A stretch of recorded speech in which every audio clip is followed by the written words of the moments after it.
Hi, Blastpop here. Today I'm taking a look at the upgrade kit by Lock and Load Publishing for Stalin's Triumph.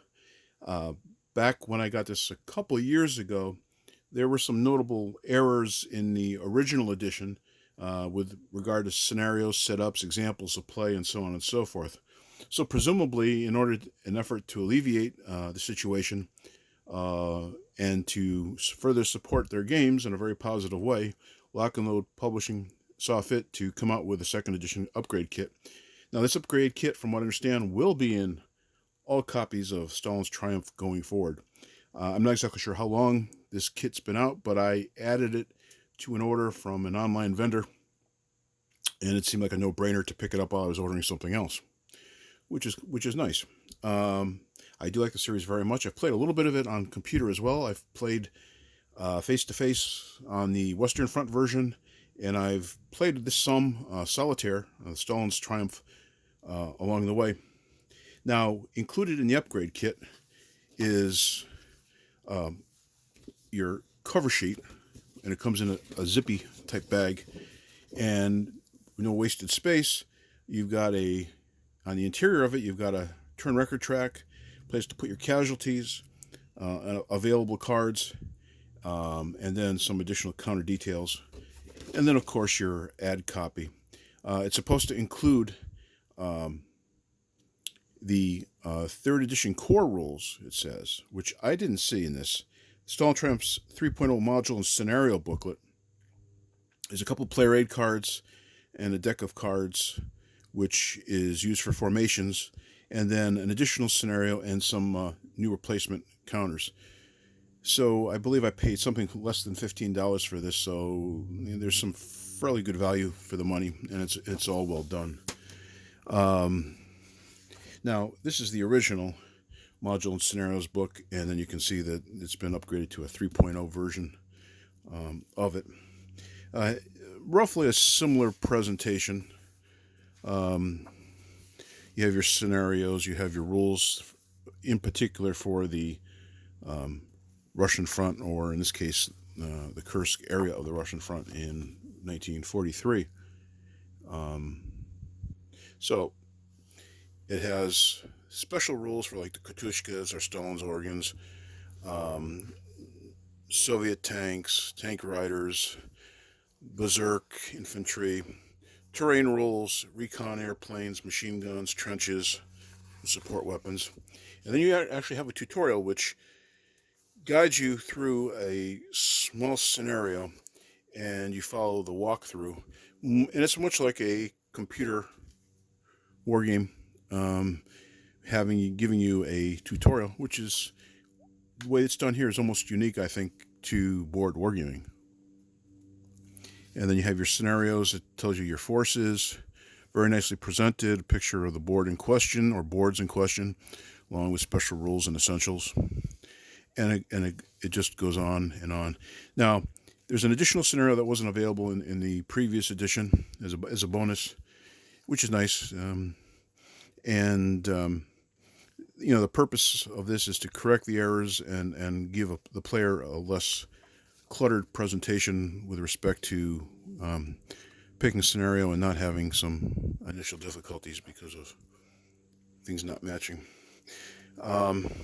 You got some smaller scenarios, some bigger scenarios. Prochorovka scenario. So very nicely illustrated, and some period pictures as well. Very nice. Some ad copy. And then towards the back, once you get past all the scenarios, and there's at least 15, 18 scenarios, they give you a special scenario, something borrowed, which brings in American Shermans and Grants, I believe. And because so much of what the Russians relied on during World War II was heavily influenced by Lend-Lease. Also included is a chaos table, cardstock, some more clarifications, a terrain effects chart, counter-terrain effects chart for like anti-tank ditches, wires, wrecks, and so on. Additionally, what they saw fit to do, and I think this is a nice touch, is they gave you replacements for some of the German Tiger tanks, which were inaccurately portrayed in the original iteration, and they threw in a half a dozen Shermans and Grants since they had the space, which is nice. And then the back side, nice thick, seems to be about the same thickness as was originally in the game. An individually plugged die cut, which is really nice.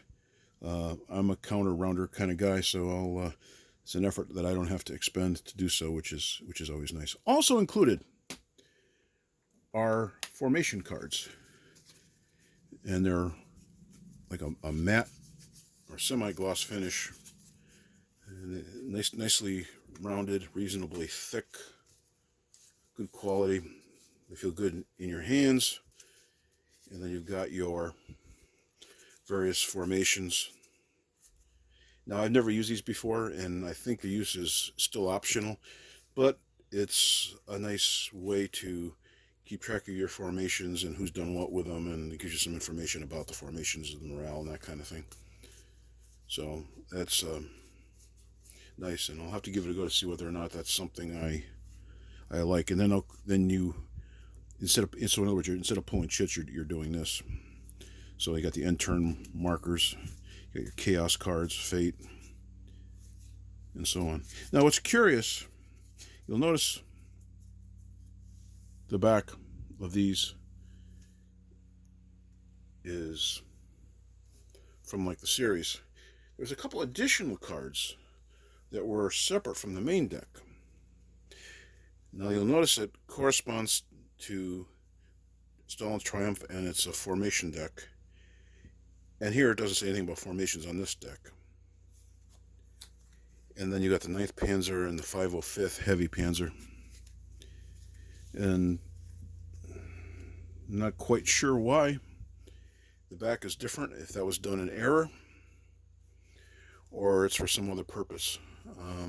Maybe Dave Heath from Lock and Load might have the reason why, or hopefully it's not in error as well. But for around $15, I'm pretty happy with what was included in the kit. Please comment, like, and subscribe. This has been Blastpop. Bye.